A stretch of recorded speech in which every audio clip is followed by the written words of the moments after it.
Hichi ni kile ambacho kinaendelea kwenye vita vya Iran, ambapo Iran huko wanakabiliana na Marekani na Israeli. Iran amekuwa moja ya taifa ambalo alifanya mashambulizi kwenye nchi takriban 6. Anapambana nazo yeye mwenyewe. Ni namna gani ambavyo alikuwa amejizatiti.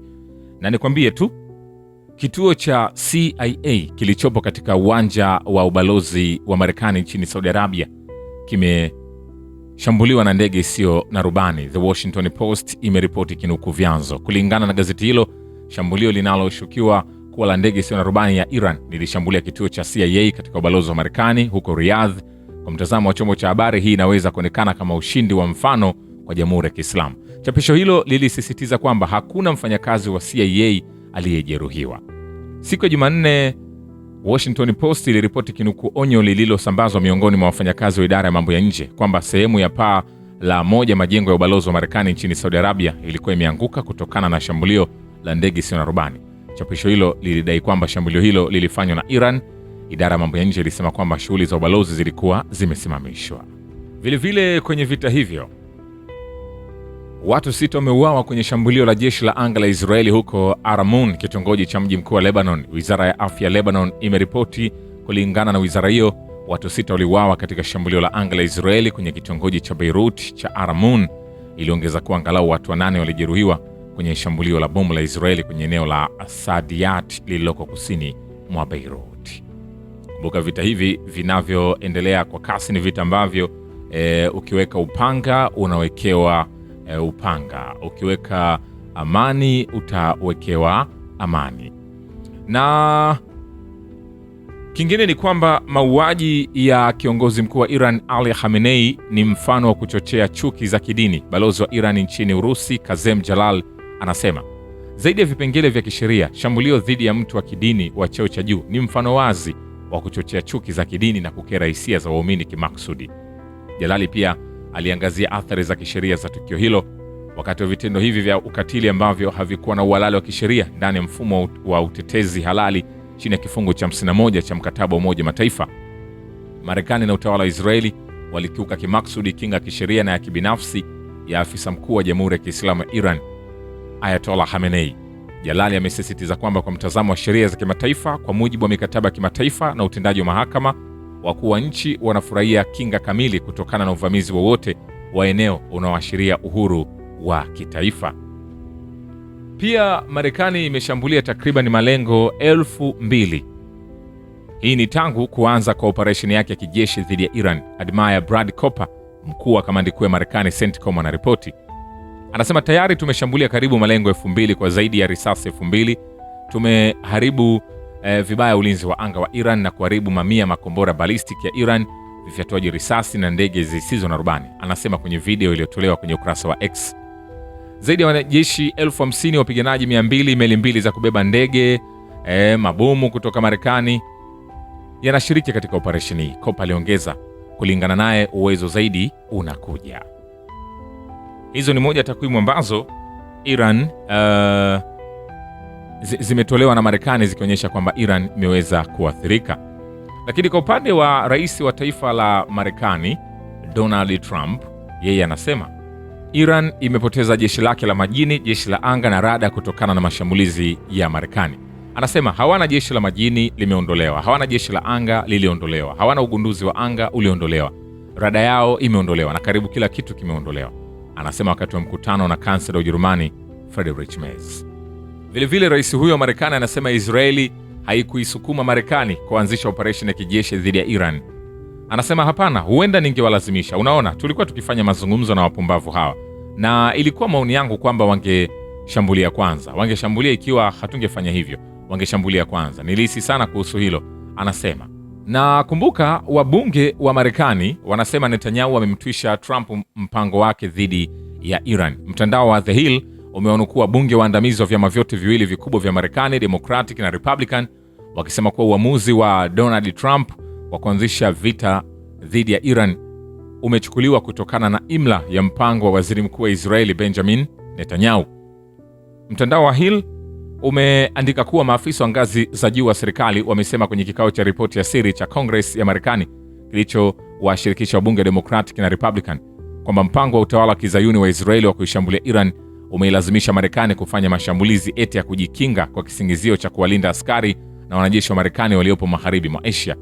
Mark Warner, seneta mdemokrati na naibu mkuu wa kamati ya ujasusi ya Senate ya Marekani, anasema kwenye kikao hicho kwamba uamuzi wa kuanzisha mashambulizi makubwa ya kijeshi dhidi ya nchi nyingine kwa sababu tu ya mashinikizo ya muitifaki wa Marekani unaisukuma nchi kuelekea kusikojulikana. Vilevile rais wa Marekani Donald Trump ameahidi kwamba Marekani itajitolea kuhakikisha biashara ya baharini kwenye eneo la Ghuba inaendelea. Anasema, nimeiagiza shirika la fedha la maendeleo la Marekani kutoa kwa bei nafuu sana bima ya hatari ya kisiasa na dhamana kwa usalama wa kifedha wa biashara zote za baharini, hasa nishati zinazosafiri kupitia Ghuba, kiongozi huyo wa Marekani alisema kupitia Trust Social. Kumbuka moja ya viongozi wa majeshi ya Iran aliapa kwamba watachoma meli zote zitakazokiuka vikwazo ambavyo wameweka vya kwamba visipenye pale kwenye mlango bahari wa Hormuz. Ila Trump yeye amejibu kwa namna hiyo. Mambo yatakuwaje? Wacha muda utazungumza. Ila pia kansela wa Ujerumani Friedrich Merz anasema hana uhakika kama mashambulizi ya kijeshi dhidi ya Iran yanaweza kuleta mabadiliko ya kisiasa nchini humo. Anasema bado hatujui kama mpango wa Marekani utafanikiwa, kama mashambulizi ya kijeshi kutoka nje yatasababisha mabadiliko ya kisiasa, aliwaambia waandishi wa habari wakati wa ziara yake. Mpango huu una hatari na pia tutalazimika kukabiliana na matokeo yake. Ndio maana wakati wa mazungumzo yangu na rais wa Marekani nilisema kwamba maswali kadhaa yanabaki. Pia tunapaswa kufikiria kuhusu siku itakayofuata, kansela alisema, akitoa wito wa kutengenezwa kwa mkakati wa mustakabali wa Iran na eneo hilo ambao majirani wote bila ubaguzi wanatambua haki ya Israeli ya kuishi salama. Rais wa taifa la Marekani Donald Trump anasema meli za jeshi la wanamaji la Marekani zitaanza kusindikiza meli za mafuta katika mlango bahari wa Hormuz ikiwa kuna haja. Anasema ikiwa ni lazima, jeshi la wanamaji la Marekani litaanza kusindikiza meli za mafuta kupitia mlango bahari wa Hormuz haraka iwezekanavyo, kiongozi huyo wa Marekani aliandika kwenye Trust Social. Vilevile inaelezwa kwamba Iran ina haki ya kulipiza kisasi dhidi ya Marekani na Israeli chini ya kifungu cha 51 cha mkataba wa Umoja wa Mataifa.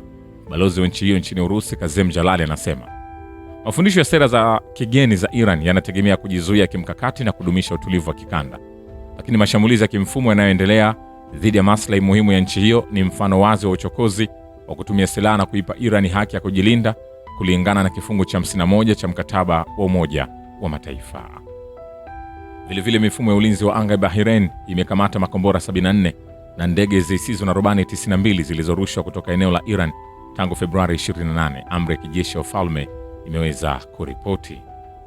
Hayo yakiendelea, makuhani wa Kiyahudi wanaopinga utawala wa Israeli wamelaani vita na mashambulizi yanayoendelea kufanywa na utawala wa Israeli na Marekani dhidi ya Iran.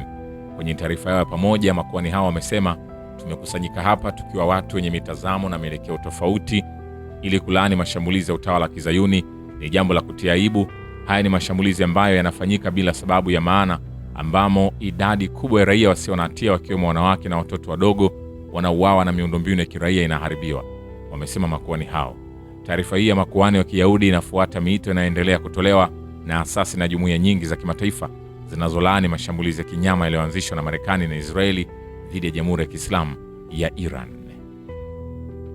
Vilevile jeshi la walinzi wa mapinduzi ya Kiislamu limesisitiza kuwa wahalifu wa Marekani na Kizayuni wajue kwamba hakuna hata moja kati ya jinai na mauaji ya kidhuluma wanayofanya yatakayopita bila ya jibu.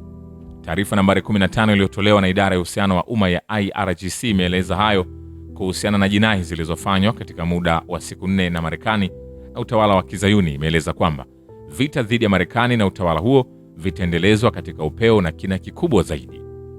Taarifa hiyo imebainisha kuwa kinyume na madai na propaganda za uongo yanazotoa za kushambulia na kuharibu vituo vya kijeshi vya Iran katika muda huu wa siku 4, majeshi ya watenda jinai ya Marekani na utawala wa Kizayuni imefanya mlolongo wa mashambulizi ya kiuoga dhidi ya skuli, hospitali, viwanja vya michezo, migahawa na kumbi za sherehe za harusi kwa lengo la kuzusha hofu na mshtuko kwa umma, mashambulizi ambayo yamepelekea kuuawa shahidi zaidi ya raia 700 wa Iran na kujeruhiwa wengine kadhaa. Taarifa hiyo imeongeza kuwa kuna ulazima kwa jamii ya kimataifa na taasisi za haki za binadamu kuvunja kimya chao kuhusiana na jinai hizo za kinyama ya raia na kuchukua hatua za kufungulia mashtaka na kuadhibu watenda jinai za Kizayuni na Marekani. Lakini pia waziri wa mambo ya nje wa Jamhuri ya Kiislamu ya Iran amesema jibu la Iran la kushambulia kambi za kijeshi za Marekani katika baadhi ya nchi za Ghuba ya Uajemi halina maana kwamba Iran inashambulia nchi hizo. Said Abbas Araghchi amesema hayo katika mazungumzo yake na mwenzake wa China Wang Yi. Amesisitiza kwamba Iran haina uadui wa aina yoyote na nchi za Ghuba ya Uajemi na ina azma thabiti ya kudumisha uhusiano wa ujirani mwema na nchi hizo. Araghchi amesema kuwa jibu la Iran la kushambulia kambi za kijeshi za Marekani katika baadhi ya nchi za Ghuba ya Uajemi halipaswi kutambuliwa kuwa ni mashambulizi dhidi ya nchi hizo, bali ni jibu halali dhidi ya chanzo cha uchokozi. Shukrani kwa Babu Kivita na Historia ya Dunia.